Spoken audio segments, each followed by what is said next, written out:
আসসালামু আলাইকুম সম্মানিত ভিউয়ার্স, আপনারা যদি কখনো জামাতের সাথে গভীর যুক্তিতর্কে বা তর্কাতর্কিতে জড়িয়ে পড়েন, তবে সেটা ব্যক্তিগত পর্যায়ে, তখন জামাতিদের সাথে আপনি সেনাবাহিনীর পক্ষ নিয়ে কথা বললে দেখবেন যে ওরা সেনাবাহিনীকে জলপাই বাহিনী ডাকে। জলপাই বাহিনী ডাকার কারণ কি? সেনাবাহিনীর খাকি পোশাকের কালার জলপাই কালার থেকে নেয়া। এই কারণে তারা বাংলাদেশ সেনাবাহিনীকে জলপাই বাহিনী ডাকে। তাদের ডাকার মধ্যে আরেকটি নাম হচ্ছে গিয়ে বাংলাদেশ সেনাবাহিনীকে আপনার আরেকটা কি নামে যেন ডাকে, সেটা পিনাকি মাঝে মধ্যে ডাকে। পিনাকিও ওই জামাতের সুরেই ডাকে সেনাবাহিনীকে ওই নামে। এখন আবার জামাতিদের আরেকটি সংগঠন, যার নতুন করে নাম দেওয়া হয়েছে এনসিপি।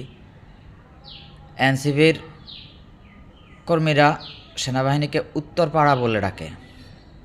কিছুদিন আগে শিশু উপদেষ্টা আপনার আসিফ মাহমুদ সজীব ভুঁইয়াও দেখলাম সেনাবাহিনীকে উত্তরপাড়া বলে সম্বোধন করতেছে। এখন আবার এই লুচ্চা তুষার, সরোয়ার তুষার লুচ্চামি ধরা খাওয়ার পরে দায় চাপাচ্ছে উত্তরপাড়ার উপর। উত্তরপাড়া বলতে কি বোঝায়? ঢাকার উত্তরে ক্যান্টনমেন্ট, সেনাবাহিনীর ক্যান্টনমেন্ট আছে, তাই ওই ক্যান্টনমেন্টকে উদ্দেশ্য করে উত্তরপাড়া ডাকা হয়।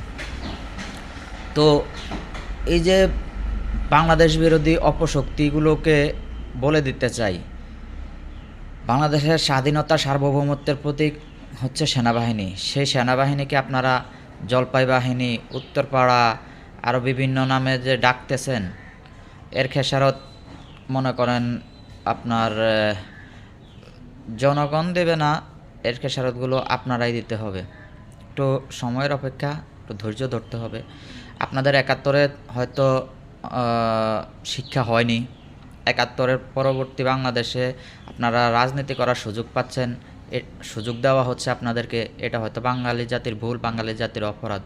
তো বাঙালি জাতির ভুল যেদিন ভাঙবে, বাঙালি জাতি যেদিন ভুল শুধরাবে, সেদিন কিন্তু আপনাদেরকে আর বাংলাদেশের মাটিতে থাকতে দেওয়া হবে না। বাংলাদেশের মাটির যত গভীরে আপনাদের শিকড় থেকে থাকুক, উপড়ে ফেলা হবে। বাংলাদেশ বিরোধী, স্বাধীনতা বিরোধী, সার্বভৌমত্ব বিরোধী কোনো অপশক্তিকে বাংলাদেশে থাকতে দেওয়া হবে না। শুধুমাত্র সময়ের অপেক্ষা। আসসালামু আলাইকুম।